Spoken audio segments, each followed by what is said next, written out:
Hello, and welcome to another Hip Historian Virtual Happy Hour Tour. My name is Brenda Holt, and I am with AARP Arizona. We are the nation's largest nonprofit, nonpartisan organization dedicated to empowering people 50 and older to choose how they live as they age. And with a nationwide presence of nearly 38 million members across the nation and approximately 900,000 right here in Arizona, we work to strengthen communities and we advocate for what matters most to families, such as health security, financial stability, and personal fulfillment. During the month of September, we will raise the awareness and priority engagements of AARP's offering for older adults while helping workers stay competitive at work. AARP is a wise friend and fierce defender of older workers and has program offerings and resources that align with each of these consumer pillars. We are a wise friend in a rapidly changing job market.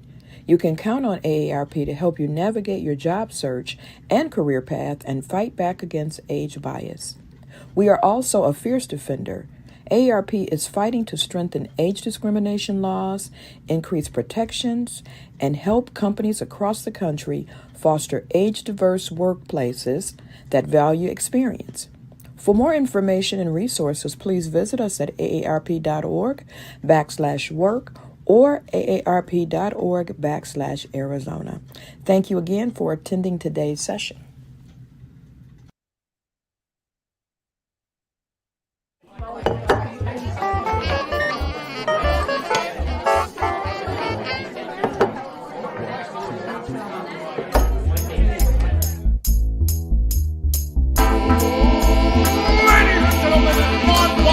Folks, welcome to the show. Get ready to meet your host for the night, Arizona's very own hip historian himself, Marshall Shore. Hello and good evening. Oh my gosh, I want to welcome you to Arizona History Happy Hour. I am so happy you're all able to be here. My name is Marshall Shore, and I am your host for this evening for September 22nd. And, there's a lot going on. So first off, I would love to say hello and happy fall. So basically, fall went live with the autumnal equinox at 9:04 Eastern Standard Time. So we have been into fall weather for over an hour. Exciting. And if you open your door, it'll actually even feel like that all across Arizona. We're having cooler temperatures, although I do understand they're going to start climbing again, but we're getting a nice little reprieve. So also, back on this date, back in 1929, the Ajo Road was designated by the U.S. government as a transcontinental military highway, as well as it is National Elephant Appreciation Day. Folks all over the place love elephants, and this is a day where we can help them remember how important they are in our day. Whether it's like the fact that they are like people and gather in small families. So let's hear it for those elephants. Now, it is also National Ice Cream Cone Day. So ice cream cones here in the U.S. became popular in the late 1800s, but they really came to the forefront during the World's Fair in St. Louis in the early 1900s. And then the same year that Arizona became a state, an inventor in Oregon patented an invention to create ice cream cones by machine, not by hand anymore. He wound up selling it to Nabisco, and they still make ice cream cones to this very day. Now, it is also a day where we celebrate, it is Centurion celebration. So if you know anybody who is 100 years old or more, today is when we are very happy to celebrate them and all of the things they have seen, and a chance to ask them stories and to tell us about oh so much. Now, it is also Happy Hobbit Day. Gandalf the Grey said it the best. Hobbits are really amazing creatures. So on this day, we get to celebrate those hobbits and recognize J.R. Tolkien's most lovable and heroic characters from those books.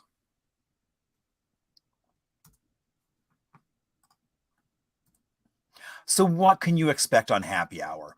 Well, we've got a lot going on. And so today we're going to do a little bit of, we've got some trivia coming up. We also have some amazing guests coming up, a little bit of Arizona music history from the vault, as well as a beverage. So we've got a lot going on today. So if this is your first time watching, you might wonder, who is that man and why is he on my screen? Well, my name is Marshall Shore, and I got to Arizona about a little over 22 years ago. I was working in Brooklyn at a beautiful Carnegie building, but decided, like many of you, to trade that snow, that slush, that frigid wind that just cut you to the bones. Decided to trade that for someplace sunny, and that was right here, a little library in Central South Phoenix, which had a rich oral tradition, and that got me looking at Arizona in a different way. We promptly moved into a beautiful 1956 ranch that is pretty much a time capsule. There's what my kitchen looks like today. Lots of buttercream yellow tile and working matching appliances from that very same year. Now, as soon as we got here, all I kept hearing about how there was no history here. But every time I went somewhere, whether it was on foot, on a bike, in my car, I kept running into so many amazing people, places, and stories. And that's pretty much one of the reasons why I'm doing exactly what we're doing tonight. Now, we actually have been doing this since the end of March of 2020. So we've got over 100 and some odd episodes that you can see on YouTube on the Hip Historian channel. But we'll talk about that in just a moment. Now, also, I think that post-war boom made a lot of changes to Arizona. All those GIs that either were stationed here, trained here, or passed through on the way to somewhere else, they were moving here in huge numbers, looking for a new way of life and forever changing the landscape of Arizona. I'm also called the Hip Historian, which means I get to play around with lots of history. Why just, oh my gosh. So if you're on social media, you can check out Instagram, things like that for Hip Historian. We got to go into the Jones Montoya house, which is the oldest documented house in Phoenix, and make a little video about the history of it.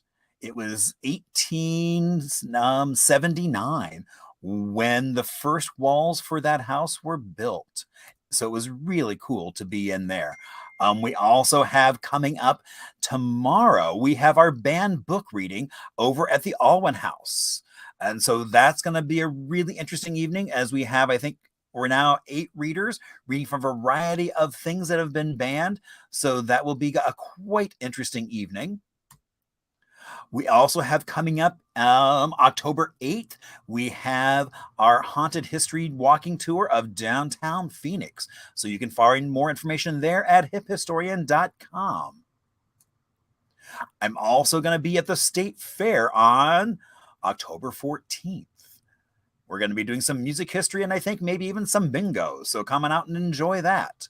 Right after Thanksgiving, we're going to be down in Bisbee with Deb and Francine, and we are going to be doing dinner and a seance in the amazing, gorgeous Greenway house/mansion.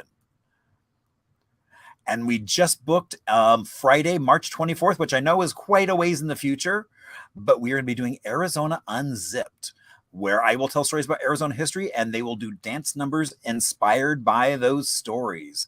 And it's going to be an amazing event. Now, feel free to reach out. I see some of you already found the chat, but you can also reach out to me through all the social media different ways. Everything is Hip Historian related.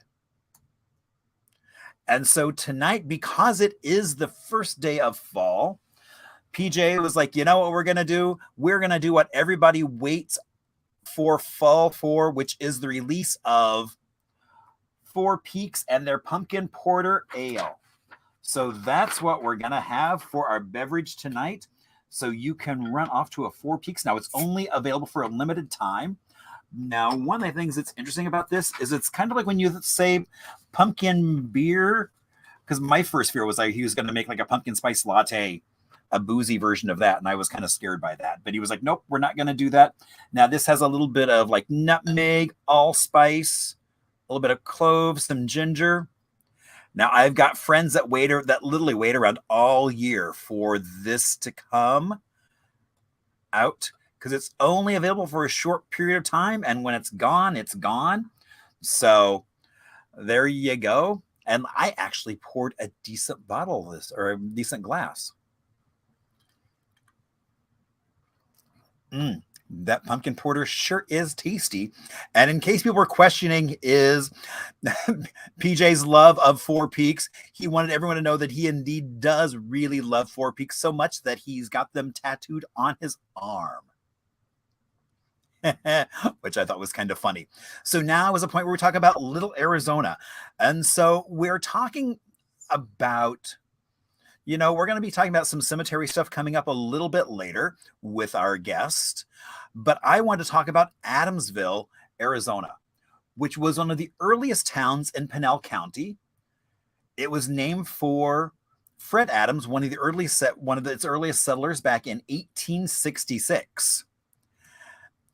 Now, it was for a short period of time, it was called Sanford after a captain, but then it went back to being called Adamsville. Now, the town basically was overflowing with water and was pretty much wiped out in the early 1900s and was gone pretty much by 1920. A lot of those folks had moved to Florence. There is a plaque that talks a little bit about how the town was rough and tumble, and shootings, stabbings were not uncommon.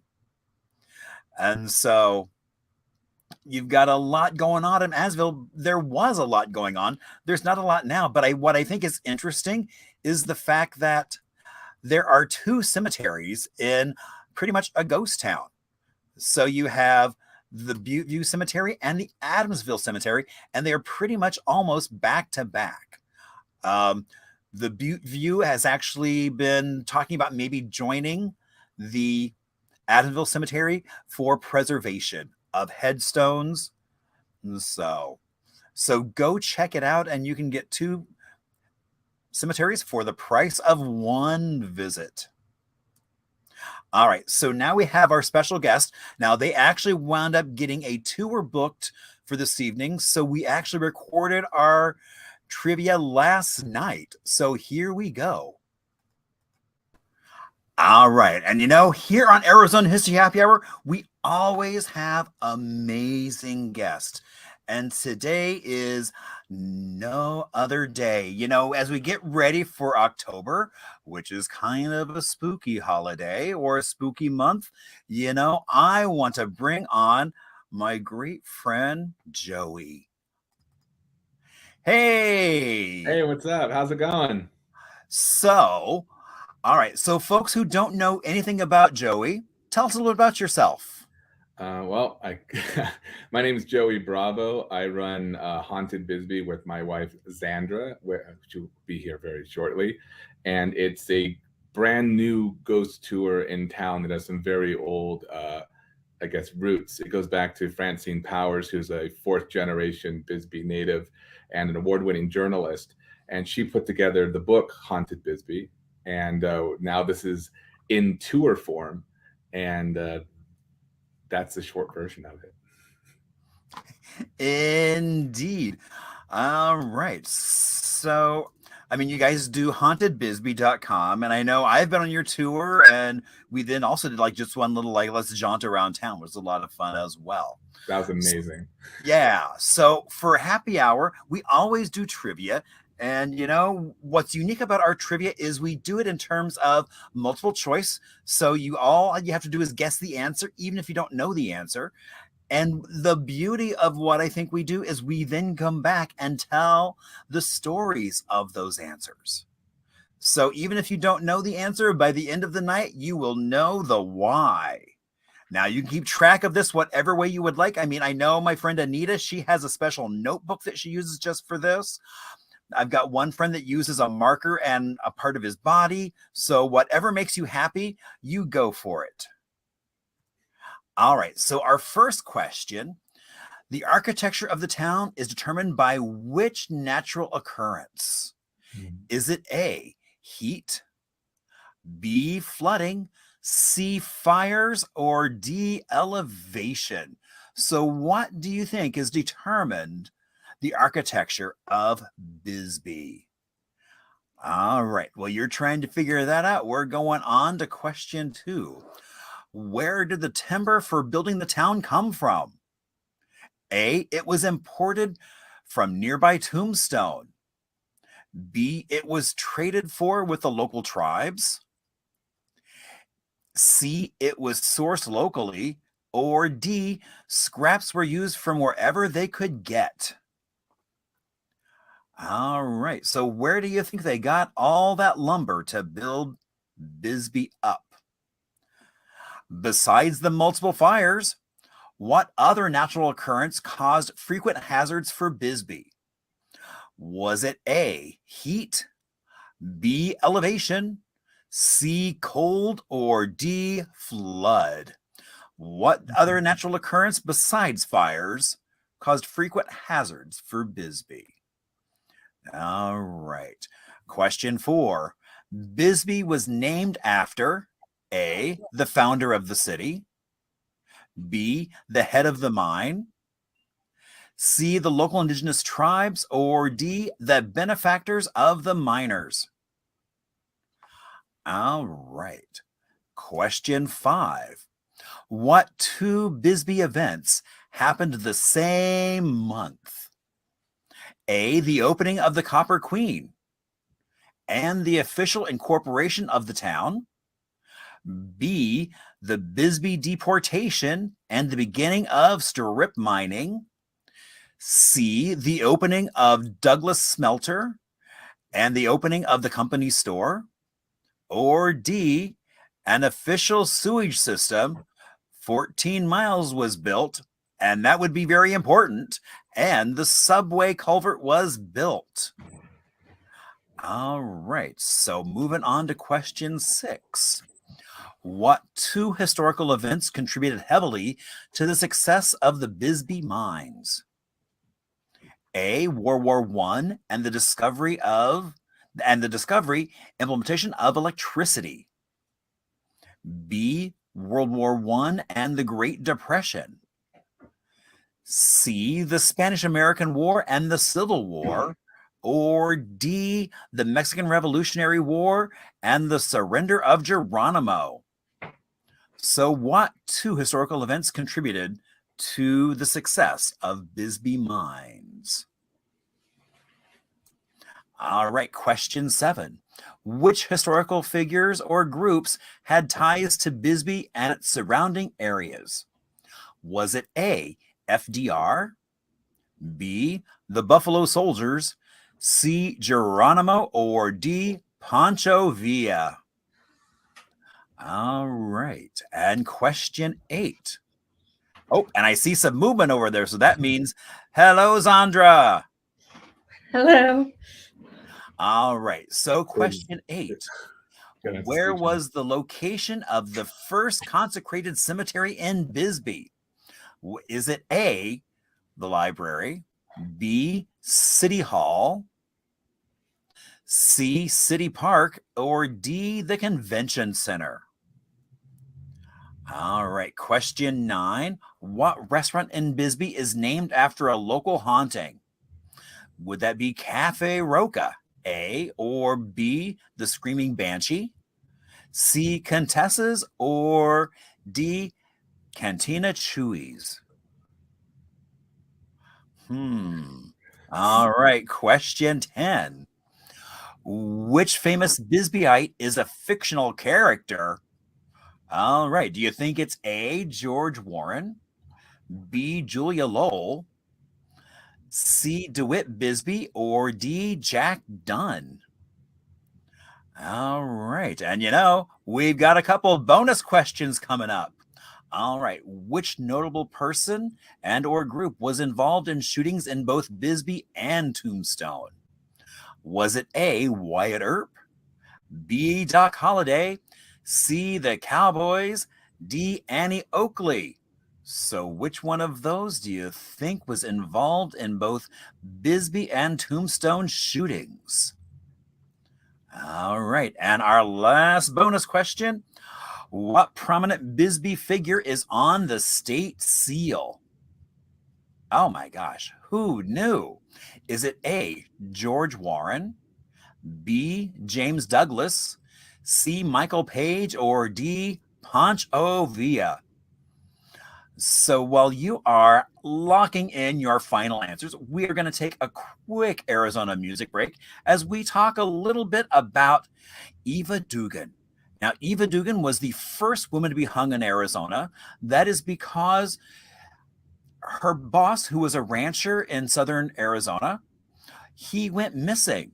They couldn't find a body, and so they couldn't charge her with a crime until suddenly there was someone camping out after a rainstorm, and they found parts of her former boss in the dirt covered in lye.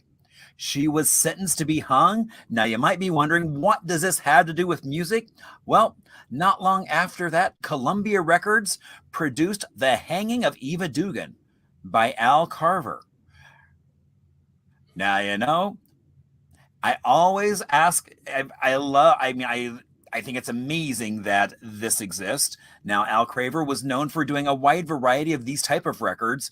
If anybody has a copy of it, please let me know. I've yet to actually hear it and would love to hear what The Hanging of Eva Dugan sounds like. All right. So I know everyone's all chomping at the bit waiting for some answers. So, all right. So the architecture of the town is determined by which natural occurrence? Fires. So in This is Sandra. She's the I'm the not as fun as Joey part of the group. Aww. Yeah, true. So in 1908, Bisbee experienced its fourth fire in 20 years, including a couple of other disasters to befall the area. But at this point in time, the city had gained some prosperity, and they said enough is enough. And so they decided that all future buildings, well, I guess not all, eventually that changed, but the town buildings would be built using masonry.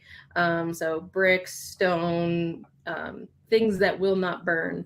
Especially because if one building went up, everything was right next to each other. So if one building went up, there goes the next building, and so on. And so what was really cool about this was because of Bisbee's prosperity, they invited architects from all around the world to design and build in Bisbee, which made, first of all, Bisbee sought after by architects because they got an opportunity to flex.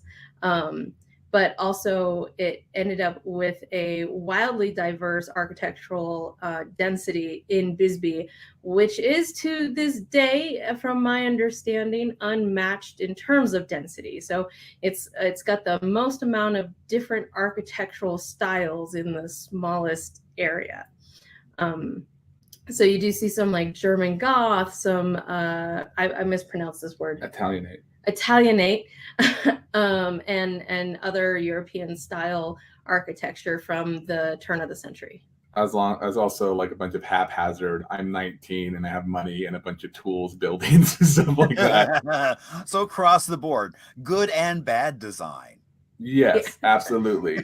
It's human design. I think that's what it is. It's what people make, you know. And because of that, people say if you can't go visit Europe, go visit Bisbee. They say that.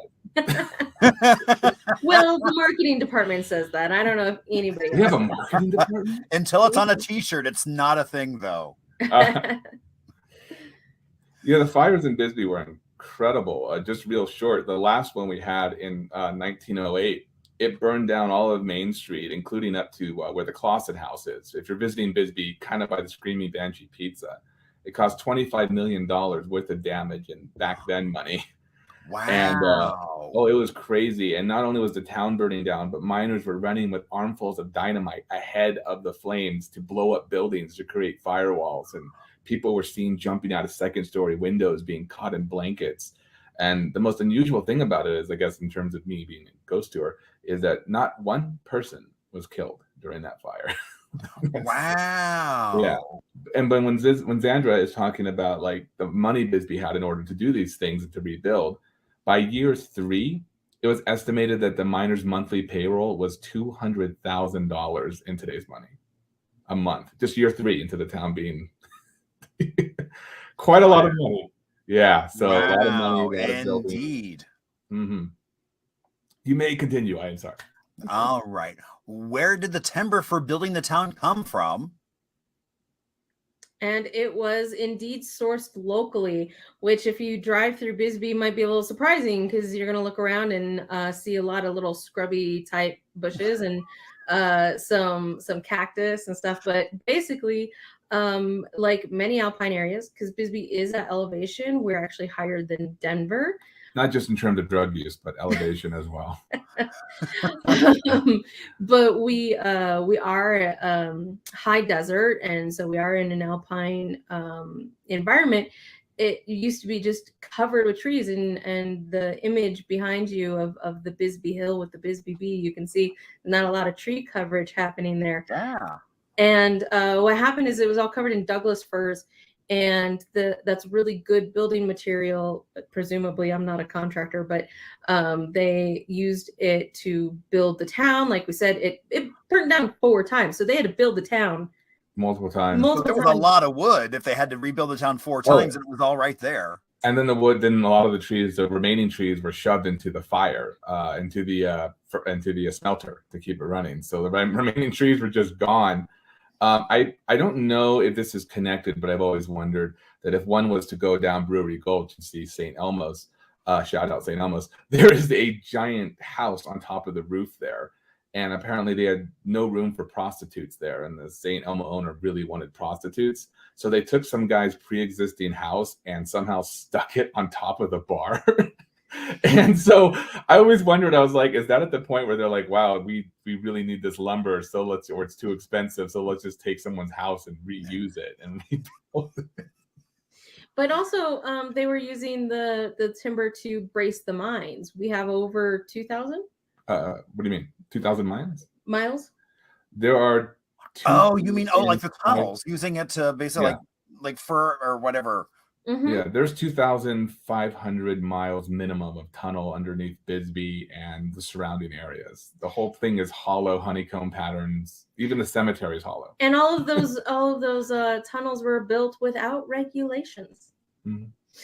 But so I got to do more research on the tunnels. Really, the teenagers know them pretty well because they go there to have to study, the study for their homework and stuff. So that's really, I'll have to talk to them about it. Not the studying. The studying, yeah. Exactly, but all that studying they're doing down there. Absolutely. You don't want to get lost after a study session. All right. Besides the multiple fires, what other natural occurrence caused frequent hazards for Bisbee?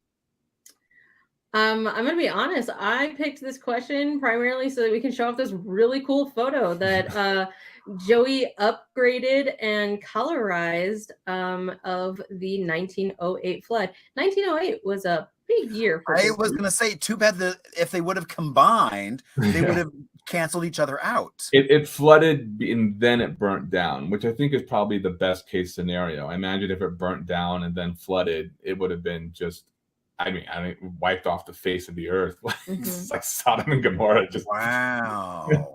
Now, the picture that is colorized here is of the library as it stands today. That's the building that we have today.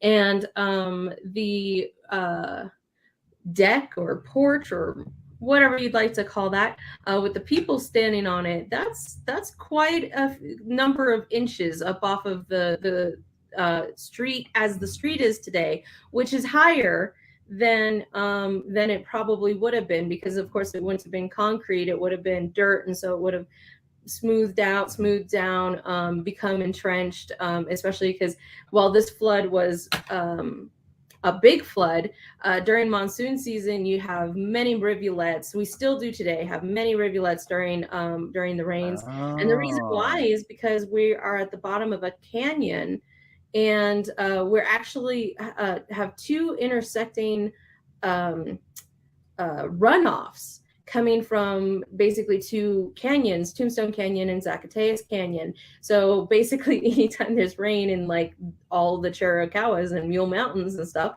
water comes running down that area.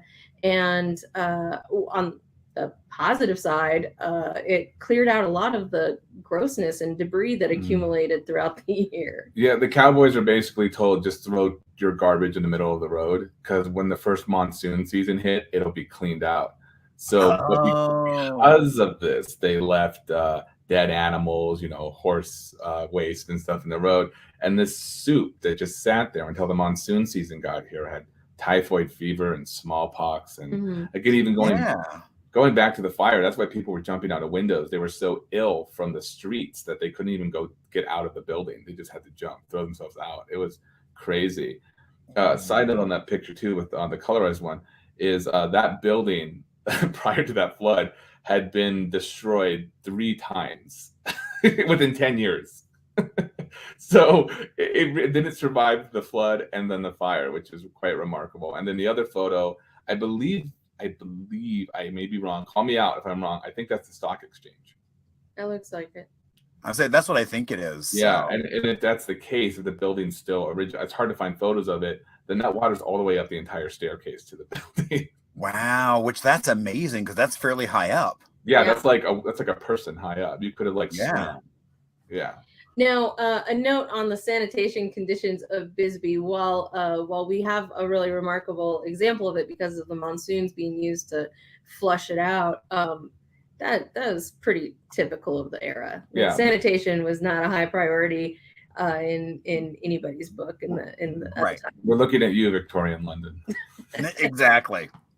Oh, the Queen. Oh, the Queen. All right. So Bisbee was named after the benefactors of the miners. So the original name for Bisbee was Mule Gulch Mine, and basically they have to have a name to stake a claim for the original mines, and it became a camp. It was Mule Gulch Miners Camp, and then when they decided to become a city, they had to sign the paperwork and give it a name. And it's not clear what made them decide to go with their attorney. But the attorney had done a lot of claim staking, which is where they provide materials and money for the establishment of the mine. But he never left San Francisco. So he never even visited Bisbee. But his daughter did marry the head of one of the mines, and so he did end up having ties, but he himself never visited. Which is odd to me, because Bisbee had, again, so much money, and like it was a prominent city, and he's named after it, and it's just like, nah, I'm good. Yeah, I'm not going to go visit the city that's named after me. That's really rich. You know what I mean? Like they're like, oh my God, I'm like a banker. Yeah. His name, by the way, was the unlikely DeWitt Bisbee. It's a good name. I like DeWitt. Indeed. Good old DeWitt. All right. What 2 Bisbee events happened in the very same month? So the Bisbee deportation, which happened in July of 1917, was followed by the beginning of strip mining in Bisbee. Now, Bisbee had one of the earlier strip mines in the state. But what is really notable about that, and in just a second, Joey will go more into detail about the deportation because he's better at it than I am. But my little conspiracy theory I've got to throw out there.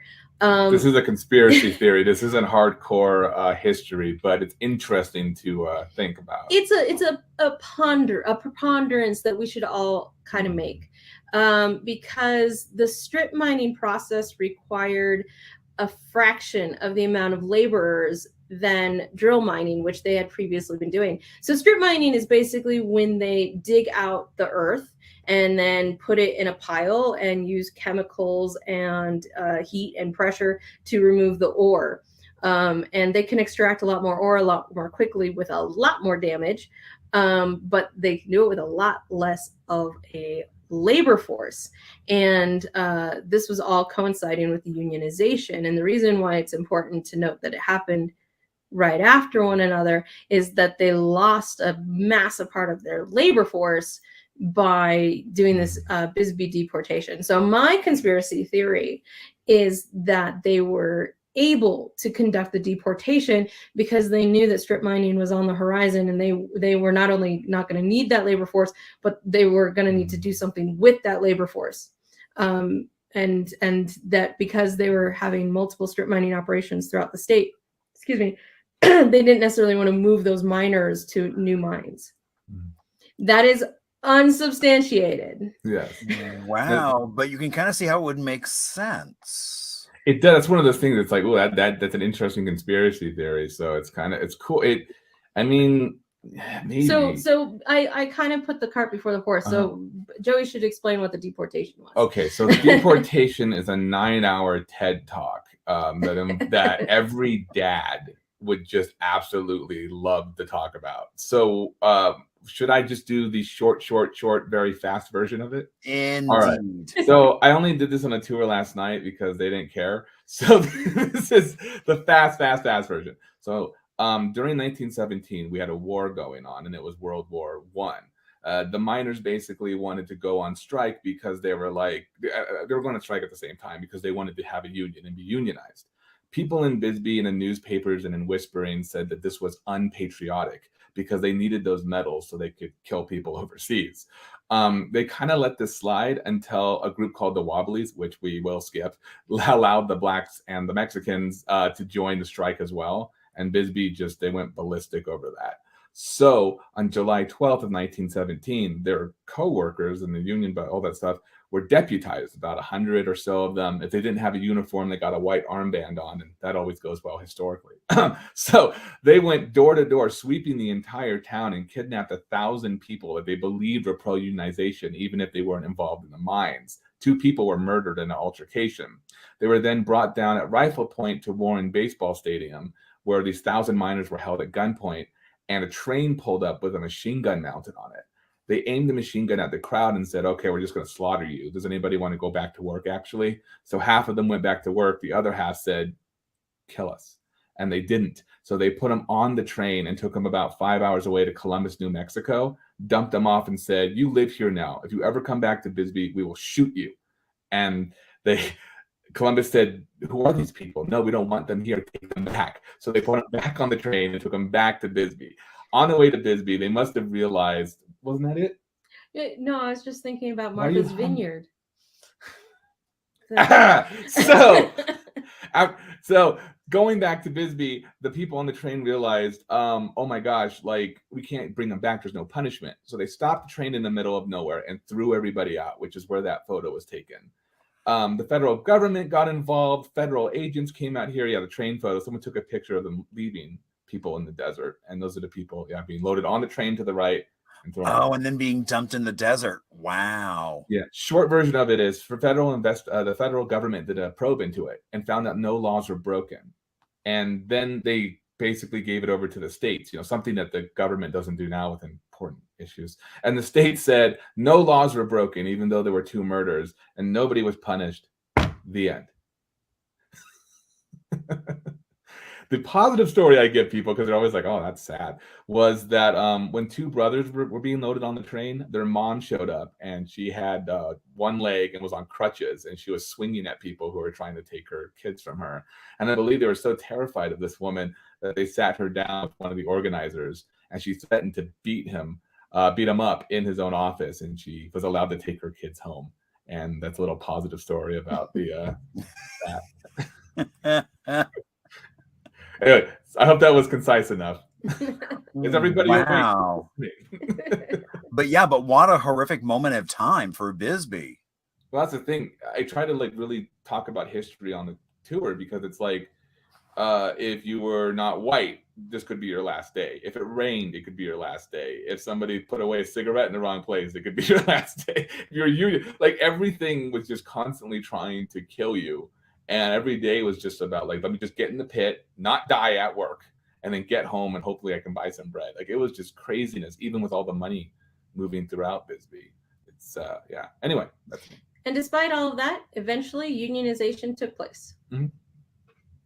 Oh, wow. So even after all of that, it still happened, but with a much smaller workforce. With the different types of mining. Right. Interesting. I know, and the museum I know has quite a bit of had a lot of photos and information last time it was there on the deportation. They've got quite a bit. It's interesting though. A lot of people on my tour have taken other tours are like, what is this? You know, even like the mine tour, which I love. I'm just like, what is this? So it's kind of interesting that yes. All right. All right. So what two historical events contributed heavily to the success of the Bisbee mines? So World War I, of course, was several years later, but it really ramped up the need for electricity. And of course, the discovery and implementation of electricity were very important because we mine copper, which is the primary conductor of electricity for our system, the system that we have set up. It was just a money making machine. It's like, well, I'll dig and get copper so I can use the copper to light my way so I can dig. And it just was a cycle of just endless money. And it was when they originally started doing the mining, they were hoping to mine silver and gold, which Tombstone had a lot of success with in terms of silver, at least. Yeah, we had other stuff. Yeah, and they've mined a fair amount of both silver and gold, but that was not what ended up being the printer of money in this town. It was copper. Which is why it was the queen of the copper camps, which is why everything is named after the copper queen. Like copper queen this, copper queen that, yeah. The other nickname we don't put on T-shirts anymore was white man's camp, but I don't think we're going to open a hotel after that. So when the infrastructure started being built for electricity, they needed all of this copper, and they also really ramped up copper use in World War II or World War I.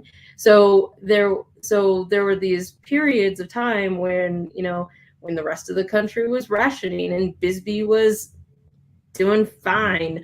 And in fact, during the Great Depression, Bisbee had a fair amount of successes that didn't reflect what was going on in the rest of the country. Even in the current depression and the current pandemic, Bisbee's mostly doing okay. It's quite interesting. It's kind of recession proof. Like Bisbee doesn't care what's happening to the rest of the country. It's just like, oh, we're fine. We're just going to continue onward. It's good. We're Bisbee. We're just whatever. We'll be here forever and ever. And go have a drink at St. Elmo's. Yes. I still got to see the house they built on top of it. Anyway. I know. I'm kind of like, now I want to go upstairs. I talked to somebody, and just one guy. He said that the doors are very thick, so that way somebody couldn't shoot you while you were on the job there. I don't know if that's true or not. Maybe it was just for sound dampening. Wow. All right. A new mission is to get on top of St. Elmo's. Yes, that should have been their slogan. Get on top of St. In more ways than one. All right. So which historical figures or groups had ties to Bisbee and its surrounding area? Well, the trick question here is all of them.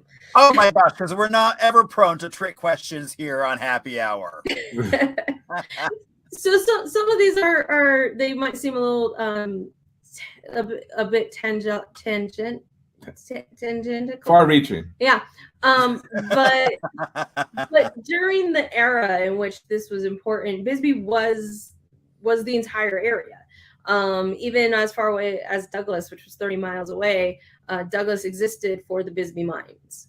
So initially, like they developed their own commerce and stuff like that. But initially, it was a Bisbee heart of the matter. So it's not in chronological order, so bear with me for a second. But FDR was an alleged member of the Knights of the Pythian Castle, which it was a secret society which had a base here. Yeah, like because of all the builders, we had all these different societies. So and it's that amazing building with the clock on it. Yeah, yes. That's the one. Yeah, that's the Pythian Castle. Pythian Castle, yeah, because we had the Elks Club. They also the Freemasons, Knights of the Pythian Castle, the Mouseketeers. Really, everybody was here in Bisbee.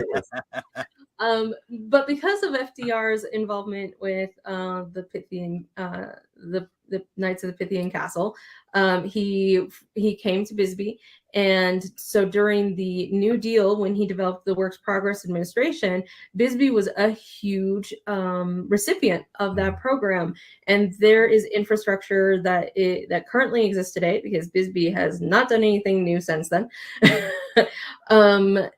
And so there's actually stamps all over town that have the WPA, the Works Progress Administration stamps on them. Which in short was basically just that during the Depression, they were like, hey, our infrastructure is falling apart. Nobody has any money. So there was a draft system in which the government paid people to build their own infrastructure in their own cities, just for people who aren't familiar with it, because it was like 90 years ago. And that is, God, even like 2015 seems like 90 years ago. But that is where a lot of the stairs came from. Most of them were built during that time period. Oh. And though it was a government program, there was not a lot of regulation there either. So we advise everybody to be careful on the stairs. Yeah, there's actually a thing where human beings can't tell the difference if a stair is like 1 inch too low or too high. So that used to kill a lot of people back in the day. I just take the roads. I just take the long road. Just take the road. Or the Haunted Bisbee cart tour. Anyway. Exactly. Hey, gotta get the plug in there. And then I think B was Buffalo Soldiers. Oh yeah, we're doing this stuff right. Yep. Yeah. Yep. So the Buffalo Soldiers, for folks who don't know, was a regiment of the Army that I believe was established during the Civil War, which of course was in the 1860s, of African Americans as or Black soldiers. And we had some of the first stations for the Buffalo Soldiers. And so we do have a notable camp out in Naco, which is about 7 miles away. It's directly on the border. You have border access in Naco to Mexico. And on the Mexico side of Naco, excellent tacos. I love going across the border. It's great. Oh my God. And I don't remember if it's in Sierra Vista, which is 30 miles away, or if it was in Naco, but we did have the first female Buffalo Soldier pilot in this area, trained in this area. Mm-hmm. Oh, wow. Mm-hmm. There's just so much history. I mean, I get overwhelmed sometimes when I'm expanding the whole tour by 3 miles, and I'm like, oh my gosh, there's so many things that happened here. And this is just the surface of it, yeah. And we are really trying to get into the historical factors of the non-white populace, because most of what's documented is white. Well, history belongs to the victors, and I get it, totally fair. So I'm trying to find interesting things about it, and especially communities that are even marginalized today. It's everybody has a story in Bisbee, really. But we are on the border. We are in the heart of old Mexican territory, as well as indigenous peoples' tribal lands, and their pathways for traveling across their lands. And so there's a lot of history here that is not really well represented right now. So we'll try to fix it. We'll see. Well, right. I mean, there's lots of untold stories everywhere throughout all of Arizona. And so I try to do the same thing, is trying to get as many of those stories as we can. Mm-hmm. So speaking of which, Geronimo was a leader. He was not a chief, but he was a leader of the Apache. And he was a very successful war leader and conducted multiple raids in the area. He was the Apache were an indigenous tribe that were all throughout the Cochise County area, as well as or which included like the Chiricahuas, which are the beautiful mountains in this region. Right. And so Geronimo he was just part of the tribes traversing the area, conducting raids. The Mule Mountains were supposed to be not where they live, where anybody lived, but where they camped a lot when they were conducting raids and stuff like that. But he surrendered a few times, and I'm not sure which time it was, but he did surrender one of the times right outside of Douglas. It's actually in New Mexico, on the New Mexico side, but it's about 40 miles away from here. And there is a person in town, which will go into detail on our tour, who was kind of famous locally because he was kidnapped and then released by Geronimo back into his home in Bisbee, which is kind of interesting. Oh, wow. And that's like early. Like, I don't even think that, like, I mean, it wasn't even a city at that point. It was very interesting. Wow. Mm-hmm. And then the last person should be Pancho Villa. Was Pancho Villa, yeah. Yeah. So I don't know a lot about him yet. I'm still working on learning about Pancho Villa. I know what she knows. He probably knows more than me because he grew up in California, so learned a lot more about the Mexican. X-Day on California K in Arizona A. I'm sorry, my bad. He didn't grow up anywhere. I was born and raised on the border. I know everything because I grew up here. Anyways, so Pancho Villa was a notable leader in the Mexican Revolutionary War, which is the war which revolutionized Mexico. Sorry. Anyways, so he was he was in Douglas, which is 30 miles away from here, and like I said, like a sister city for the camps.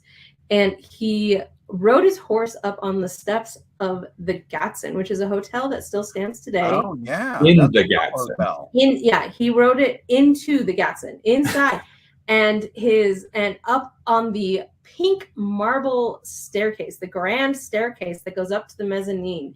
Now, this is a beautiful, beautiful hotel that is currently still in restoration status. So it has the original pink marble throughout the building. It has an old cage elevator that is operated by staff members because you're not allowed to touch it. It's got a restored speakeasy in the basement, original Tiffany glass. I mean, it also featured in the movie The Life and Times of Judge Roy Bean, for those of you who remember that movie. And for those of you who do, oh my gosh.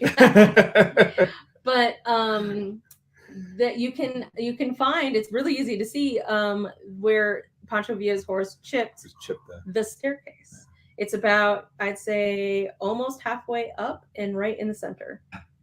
Wow. Yeah. Good food. Yeah. At the Gatson. You know, it's funny because the Gatson, it's so beautiful inside. I always tell people to go there because, like, Bisbee's really pretty on the outside and you can't really go into a lot of the places. The Gatson just takes my breath away every time I'm in there. I'm like, oh my gosh. I mean, all that glass, oh my gosh, is just astounding. It's beautiful.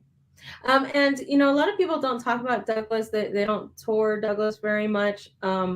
It has kind of been left behind in the tourism and historical realm. But there's only so far you can get from Tombstone because people are like, well, Tombstone, and then they go, 30 minutes, I can go to Bisbee, and then they're like, another 30 minutes, I gotta go to Douglas. You know, like there's just too much. It's too many steps. So there's got to be a way. I mean, oh my gosh. I mean, it's like, I mean, that hotel itself, and I love what the current owners are doing with it. I mean, really doing it right. Yeah. But it was also a boom town at the same era. So it has a lot of really beautiful architecture in and of itself. It has a stunning train station that has been revamped over to the police station. And I've been inside it. It's got this stunning rotunda. I don't know if this is a good metaphor, but I feel like if like Bisbee is the Earth, that like Douglas is like the moon, because it's like it's directly ripped off from a chunk of Bisbee. Because when they shut down the original smelter because they couldn't handle the smell of it, they rebuilt it in the middle of nowhere, and that became Douglas. They created Douglas just so all the workers and all the money. So like it's still it's very much just has the blood and flesh, so to speak, of Bisbee. It's in fact, the town was named after the manager of the Phelps Dodge mine. So okay. So it's got a lot of ties to Bisbee, or it did. It doesn't have that sister relationship as much anymore. No, because Bisbee has decided not to talk to anybody.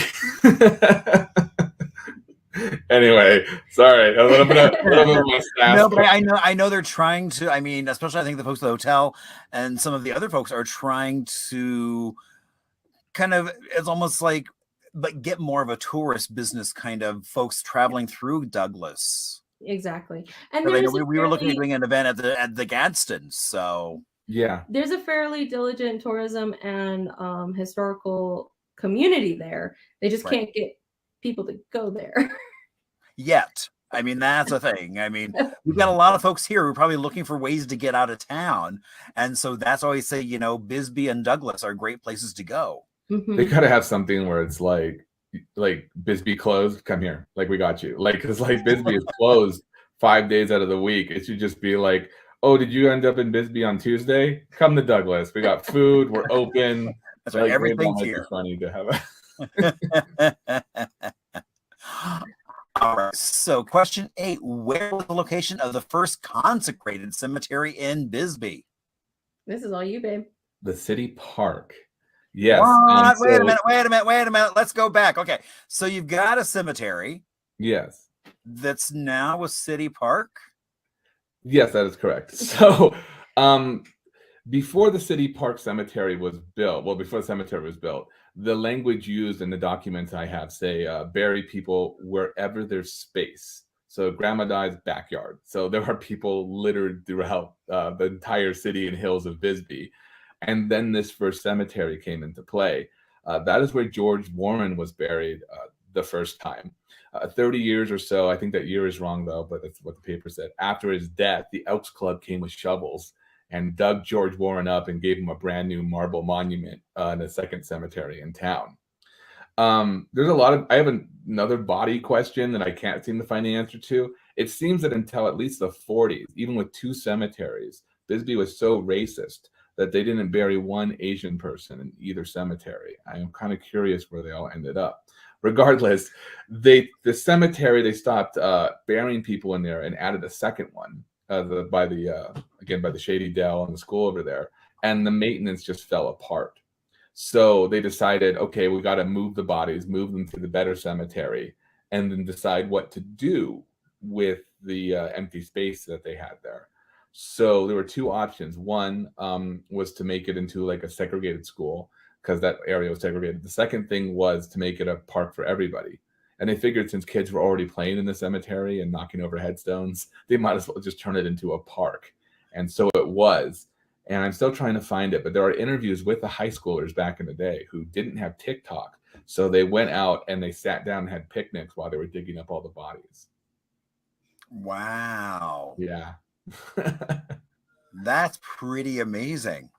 It's really interesting. And the thing is, nobody really knows why they moved the bodies. Everyone says there's a reason or that they didn't move them, but no one, it's kind of historically lost as to why they were moved. Don't forget the little boy.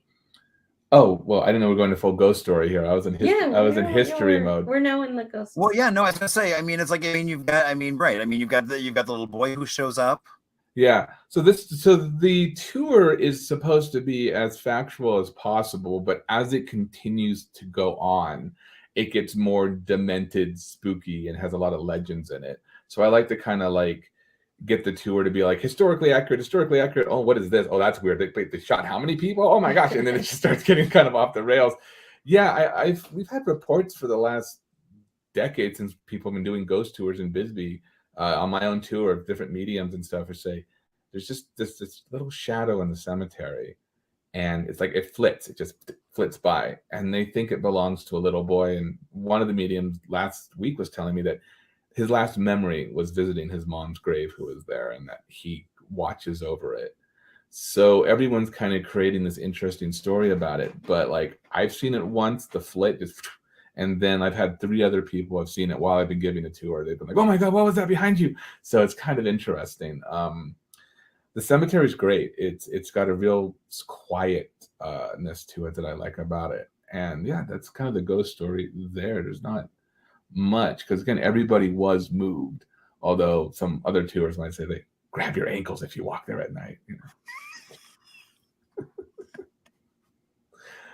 There's also buildings beneath the city park. So like structurally, yeah, they've been moved. There are offices under the cemetery. And actually, the other cemetery, like I was saying, there's a honeycomb system under the cemetery as well. The other one, the second one.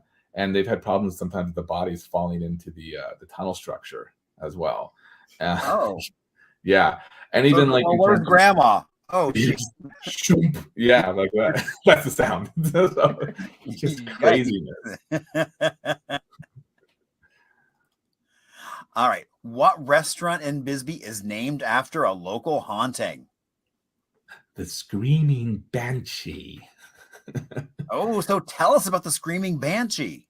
So there was a full-page newspaper article that I don't have it with me, from 1910. So again, now it's funny because racism is a huge part of Bisbee, and I don't talk about it all the time, but it's just so much of it. I just feel subconscious sometimes, like, oh, racism. What happened was Bisbee was segregated. So all the fine white folk like lived on Main Street, and then everybody else had to live down like Zacatecas Canyon and by the cemetery. So the newspaper was reporting that for 3 weeks straight, the Mexicans were reporting at 10 p.m. or no, rather at 8 or 10 p.m. Sorry, that there was a woman in white who was just weeping and hiding in the streets, just like hunched over. If they got next to her, she'd screech or scream at them and freak them out.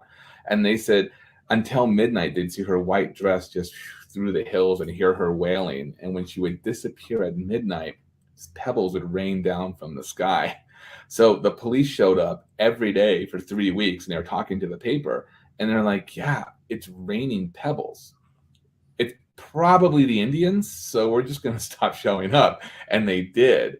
And so the Mexicans had to live in fear for like, I think it was another 3 months, the story continued, of just seeing this banshee in the streets and worried about if she was going to get them, take their kids, destroy their houses, all sorts of stuff.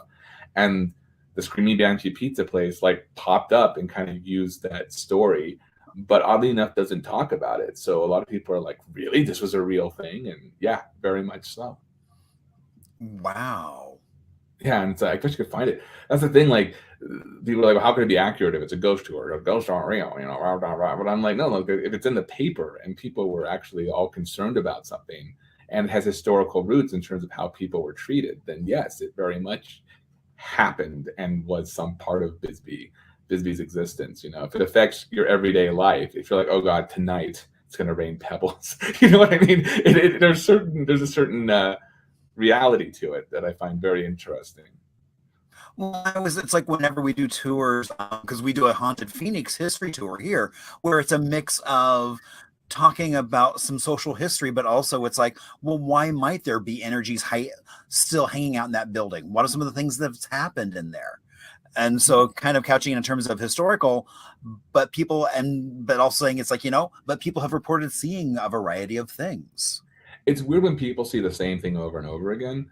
Right. I've had 5 people this year would go to the balcony of the Copper Queen, jump, go, and then point to the exact same spot on the left and say, oh, I just thought I saw a little boy standing there. And I'm like, that's so weird that just keeps happening. So like, is it true? Well, maybe, but like, maybe not. But like the fact that this is a recurring thing in the same spot, I find it interesting. And I want to pull people into this and like, you know, and part of that also becomes then the story of the place, where even if you don't know why, it might not have gotten documented or something, but maybe something happened there and that's why. And so it becomes part of that legend or that myth or that mythos of place. Yeah, because Bisbee is incredibly old. Bisbee doesn't belong to anybody.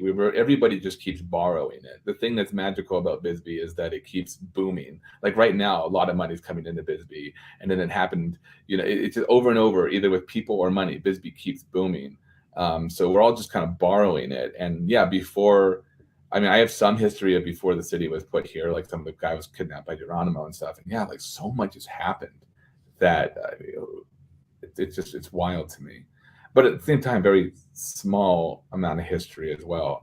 Without going off topic, I think it was something like Queen Elizabeth was around for like 40% of America's history. This last Queen Elizabeth. The last Queen Elizabeth. But 40% of this country's history she was around for, which makes all of this madness and the fires and stuff just like that, like you just touch it. It was so close. And yet at the same time, it becomes this web of like, what happened? What happened? Wait, who was this? So yeah, it's very interesting how small everything is, yet how the ghost stories make it seem very vast and just beyond comprehension. Well, and that's a great lead into our very next question, which is, there's so much history, but yet sometimes people create fake history. No. So, which famous Bisbeeite is a fictional character?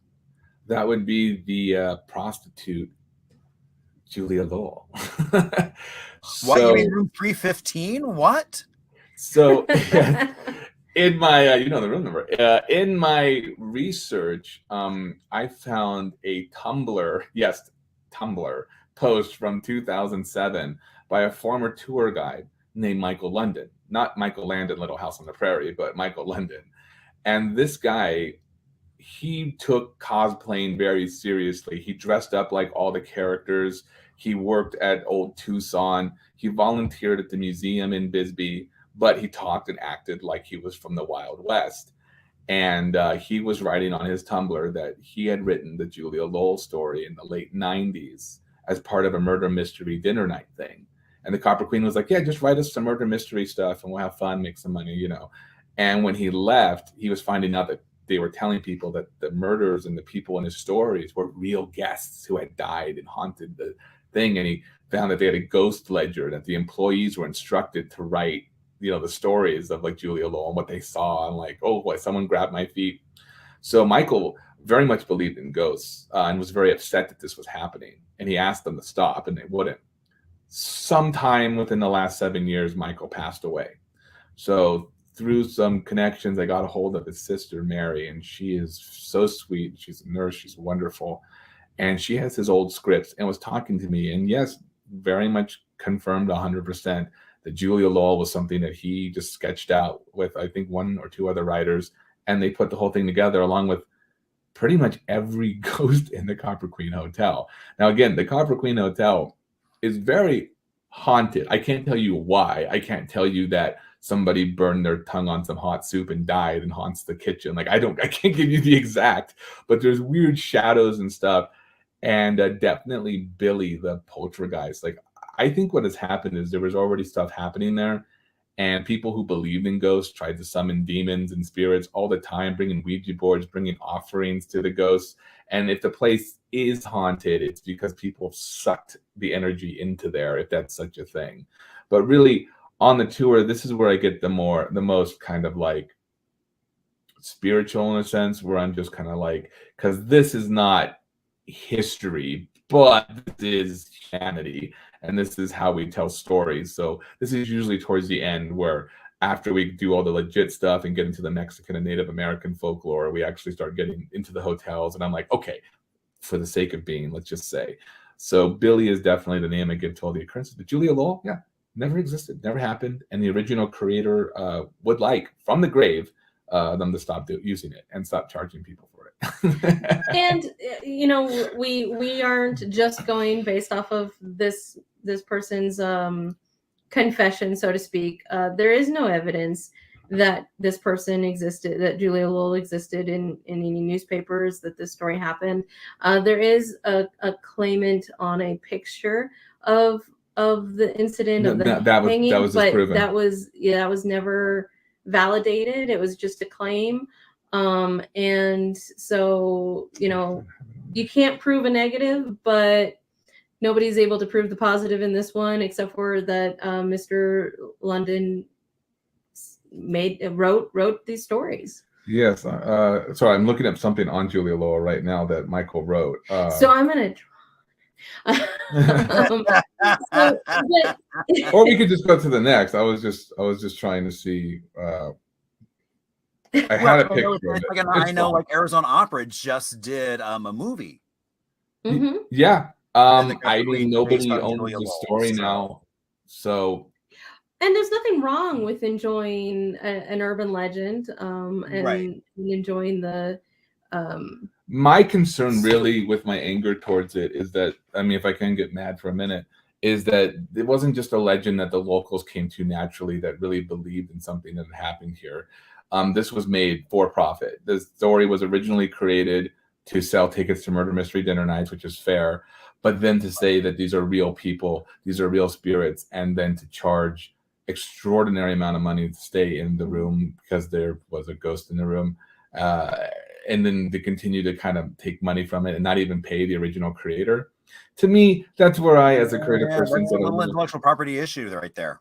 Yeah, that's where I'm a little like I don't like if all the Mexicans are like, there's a ghost in the hills. I'm like, cool. But if they're like, this will make us money, there's a ghost in the hill, I'm like, well, then I'm not interested in that as terms of a history tour of Bisbee. That's not where I'm at. And there's only been 2 documented, or at least that we could find, deaths at the Copper Queen. One of them happened since we moved here, which we moved here in 2020. So I don't remember if it was 1 or more year ago. And of course, we're not going to exploit that at all. That was a tragedy, and we wish the victim and their family all of our sympathy.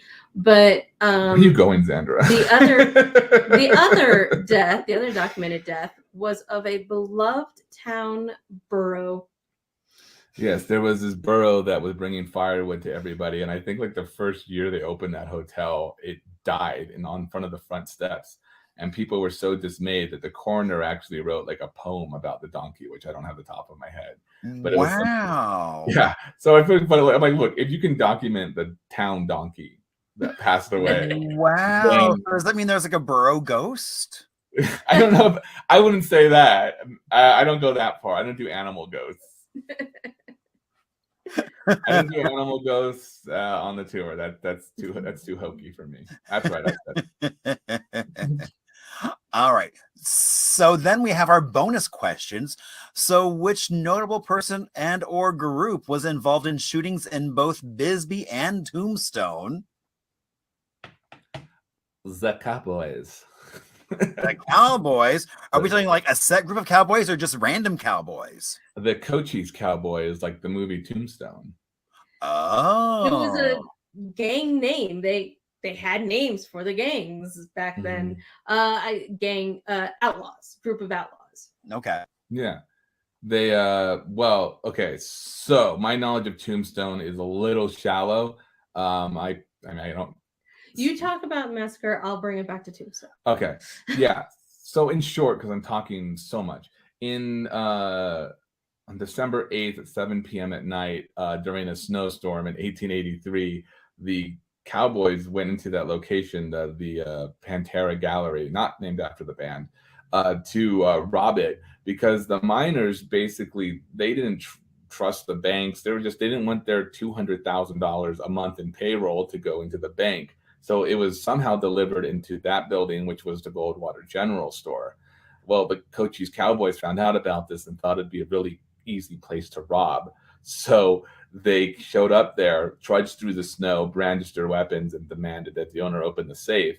According to the paper, he started giggling and said that they were a bunch of fools. And when he opened it, there was only like $3,000 in there because the cart hadn't arrived yet. Maybe the snow, maybe who knows? Oh. Maybe one of the horses got a flat tire. I don't know. So they all waited like in front of there with their guns, like, all right, well, to get here eventually. And drunk people started noticing this and yelling at them. And I'm doing the very short version of it. But it turned into this whole mishap where like one of the drunk guys ran to get help and the cowboy shot him across the street and took the top of his skull off and killed him. And then more and more people started coming out. Did you hear a gunshot? I heard a gunshot, until several people, at least 5, were slaughtered in the street of Bisbee. Including a pregnant woman. Yes, which I usually leave off because it's sad and ruins the story. I'm sorry. I usually mention the woman, but then I found out that the tour just stops if I go in that direction because it's not fun anymore. Like so I try to, but yes. My bad. Anyway, I'm too tired. I actually don't know if I have enough fuel to do the story. So they, yeah, that was the Bisbee Massacre, and there's more on the tour. I can't do it. I'm out. See, I think that's great. I mean, it's like, you don't want to give away everything. So Right, and I don't mind because the story's great and it's way better in person. I think I'm out of gas. So Xandra. Well, the tie-in to Tombstone is that and I don't remember the names of all the characters, but we have the Earp brothers and Doc Holliday in the white hats. And then we have several brothers. I think not Kelly. I don't remember their names, but Senator Mark Kelly. No. We have the Black Hats, and the Black Hats were all, I don't know about all, but many of them were members of the Cowboys. So the famous shooting at the OK Corral was adjacent to the same group that did the Bisbee Massacre. It's quite interesting. I mean, you have these two major towns. We don't have Val Kilmer, so no one cares about what happened. But it's just this group caused so much mayhem and these Western legends. It's quite interesting. And from a tourism perspective, Tombstones just survives off of that one story. And Bisbee, no one knows about our and story. Val Kilmer. Yeah, exactly. That's what it is. And his story about Tombstone. So yeah. Well, and the during that era, people actually considered Bisbee to be far more dangerous than Tombstone. That comes from Boyd Nickel, who is God in terms of historians. He is such a historian. Nothing on you, but Marshall. We all have different things. So, wears a 3-piece suit every day in town. Like, that is a level of academia that I can't even touch. Where it's just like every day you're gonna put on a vest and he's got it. He's got it down. Because we all know you're a scholar based on your clothes. Oh yeah. Whether you're gonna wear a 3-piece suit every day and be like, I'm the #1 historian in town, like that says a lot. You know what I mean? Like, I wear a cat jacket because I'm insane and I do a ghost tour. Like, I suppose it's a projection of your skill, and my skill is chaos and fast-paced storytelling. Where he's just Indeed. But yes, he was like, this is not an impression of him. I'm doing it anyway. He's like, back in the days, of course, there was Bisbee was much more dangerous than Tombstone, of course, so that was part of that. She puts up with me. All right, and that brings us to our last question. What prominent Bisbee figure is on the state seal? I'm gonna steal this one because this is my favorite. You're gonna steal the seal? I was just shocked. I had no clue. Yeah, so George Warren, which I don't think we got into too much. Wonderful story. Yes, great story. I think this is my favorite kind of aspect of Bisbee is the George Warren story. But he was involved in the founding and of Bisbee and the discovery of the mines. He searched for and staked the first few mines, and I won't go into that story because you'll have to come on the tour. He ended up with a lot of money and a lot of drinking and a lot of poor impulse control, and gambled all of his money away. Again, more on the tour. And well, I would say in short, in terms of just some details, like the man trying to leave some mystery. Well, no, it's fine. It's fine because people like spoilers. The thing is, he was shot 3 times in town. They locked him in a mental asylum. At one point, he legally, for some reason, had to become a Mexican citizen and have dual citizenship. He lost his fortune when he bet that he could outrace a horse on foot, and he lost. And then they buried the man twice. So and when he was younger, his mother passed away, and his dad was killed by the Apache. Then he was kidnapped by the Apache. And then at some point, white prospectors discovered that the boy didn't match, traded him for some sugar, taught him how to be a prospector. No, it's fine. It's fine. Traded him to be this isn't even half of it. Trained him to be a prospector, and that's why he was destined to discovering Bisbee. So you have all this crazy story and information about George. And then when they were designing the state seal. My part of the story. So that's when I handed over. I was well, knocking to hand you over. Anyways, when they were designing the state seal, they were looking for what I call the most prospectory of prospectors, and came across the photograph of George Warren and selected that for use on their state seal. Yeah, so there he is, right there. See, I didn't stop you at all. I handed it right to you. Okay. No, and you I mean, just- and it's so funny because I mean, it is the same pose. I mean, yeah. with the pickaxe, the shovel, I mean, it's like they didn't change anything except it's not quite as ornate as the original photo. Yes, the photo was taken by C.S. Fly in Tombstone. So that's actually like a school picture backdrop and some props. Yeah. C.S. Fly was a local photographer. He had a studio in Tombstone as well as one in Bisbee, and he's another guy that we're trying to find out a little bit more about. But he was responsible for a lot of the photographs. There's only 2 photos of George Warren that exist. There's one like that, and then there's one where he's sitting down and smiling a bit more. But it's not as prospectory. No, and it's also and it's not state seal approved. Yeah. And it's only available in a single book published in the early 80s. But the folks who found this picture of George Warren had no idea who it was, or the history behind it. Just was like, well, that looks like a prospector. It just put him right on the state seal, and it's funny because he really does capture the spirit of Bisbee. Like, well, I'm going to do whatever I want because I'm in charge, and just he really captured that. Like, oh, I've been shot, I'm going to get shot again. Like, this is craziness. His story is fantastic. There should be a movie on it. He also was the namesake for the town of Warren, which is one of the first planned communities in the West. It was very structured. Yes. And to get away from all the smells and everything else. Yeah. Well, and it was designed for middle and upper management of the mines. And it was designed specifically to be a... honey, wait, somebody just called you and they cut off our... Oh, no. Are we here still? Yep, you are still here. Okay. I can't see you at all. Can you see us? I can. So, yep, you are all good. So I always like to end with asking people how they did. And so people, I mean, it'll be funny because, who knows? I mean, typically what I always like to tell people is like, it doesn't really matter what your score is, but look at the great stories. I mean, now you can look at the state seal with a completely different perspective of, oh, I know who that is. Absolutely. And so... Indeed. So I want to say thank you so much for coming on and sharing your love of Bisbee. I know people can go to hauntedbisbee.com, and next time they're down there, take your tour and learn more about George Warren and a variety of other things like the Bisbee Massacre. And so I highly encourage you to, if you're in Bisbee, go down, take the tour. It is lots of fun. And quite educational. Yes, we want to make sure that this is for somebody who actually cares about history, and we're the only, and we drive it now, so there will be absolutely no walking 4 miles of just verified facts, and every shooting, stabbing, murder, crushing, decapitation, haunting local legend within a 4-mile radius. So if you really all want by cart. Well, not 4 mile radius, 4 mile diameter. 4 hour diameter. Be a lot further if it were a 4 mile radius. I just use fancy words.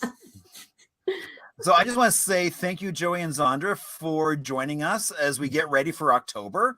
I mean, as the weather is kind of cooling down, and people are going to start moving around a little bit. So hopefully more and more folks will be going to Bisbee and learning about some of the cool history and more about the Pythian Castle as well, which is one of my favorite buildings there. Love that building. Everyone loved it. And we haven't even talked about the art. No, exactly. We didn't even touch on the art yet. So that's the whole other side of this as well. So yes, so go to Bisbee and have fun. And say hi to Joey and Zandra next time you see them. Thank you so much for having us. Thank you for having us. Thank you, and have a great rest of your night. You as well. Bye, everybody. Bye.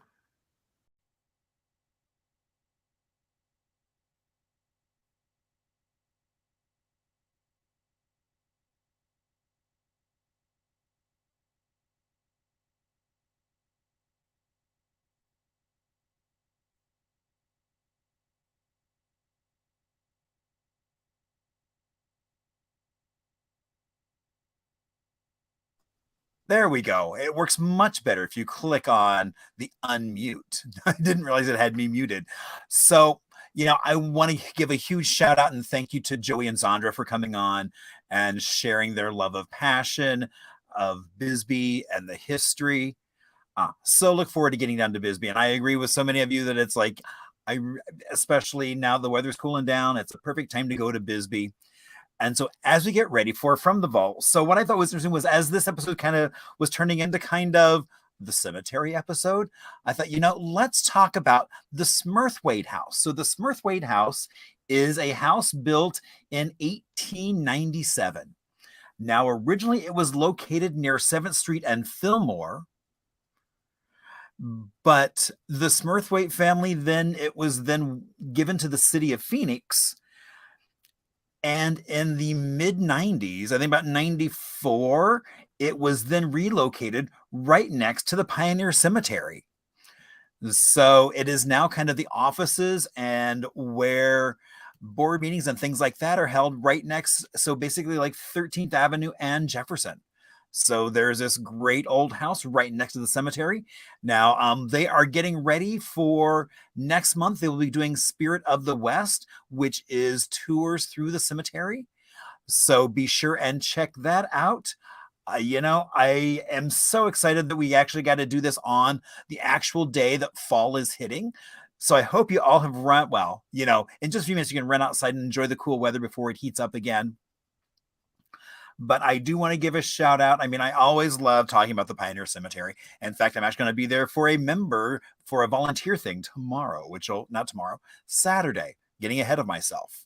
So now you'll see why I say, share on Facebook because, we share you went from mining history to cemetery history to state seal history and all kinds of fun stuff like that. So next week we have Tony Tripoli, who is a well-known comedian, very busy around the country. He grew up here and he is back here now. So look forward to having him on as our guest next week. So be sure and check that out. Same bat time, same bat channel. Now, please, I always ask, if you have ideas, suggestions, please shoot them my way because, some of your stories turn into some really amazing projects. So I love to hear from you. I always love to give a shout out to Chris and Cole who shot that amazing video to intro. I know I've been talking to Cole about maybe doing some new stuff, so we shall see. And PJ for always finding just the right drink.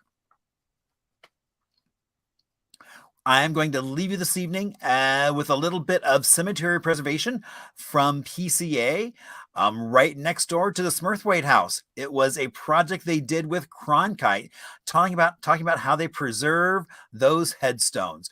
So everyone, have a great rest of your evening. Enjoy some cool weather, and I will talk to you next week.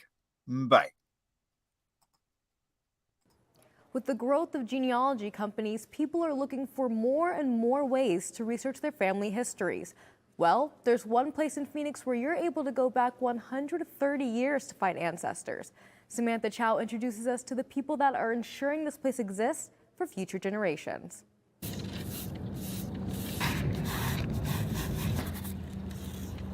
Sometimes I wonder, what is the point? If nobody's coming to visit, why are we maintaining cemeteries that no longer seem to have a function? Cemeteries aren't for the dead, they're for the living.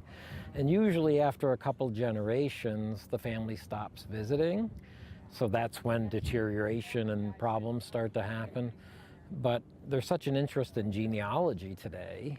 You can't just go on Ancestry.com and find everything. There's a lot of things there, but you need to come to the cemetery to get the details.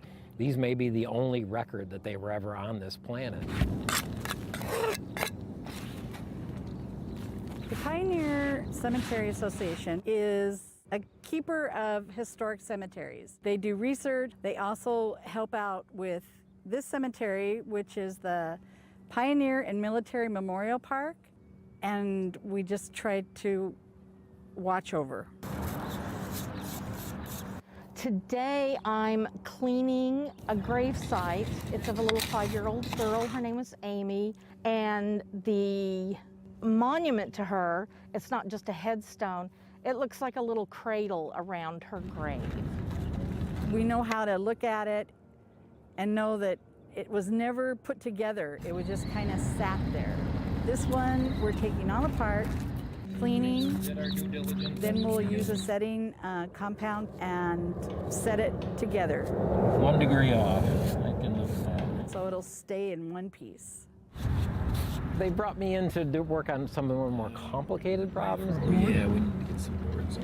Sometimes it's like a jigsaw puzzle without the box. I think I can do that. You're working with pieces that sometimes are just small fragments. We're repairing them with an epoxy, and then whether it's a crack or just a huge chunk of the stone missing will all be replicated with a lime-based patching material. We'll do our best to make the patches not so obvious. We're not making them look new, we're just trying to preserve everything we have and make them stable.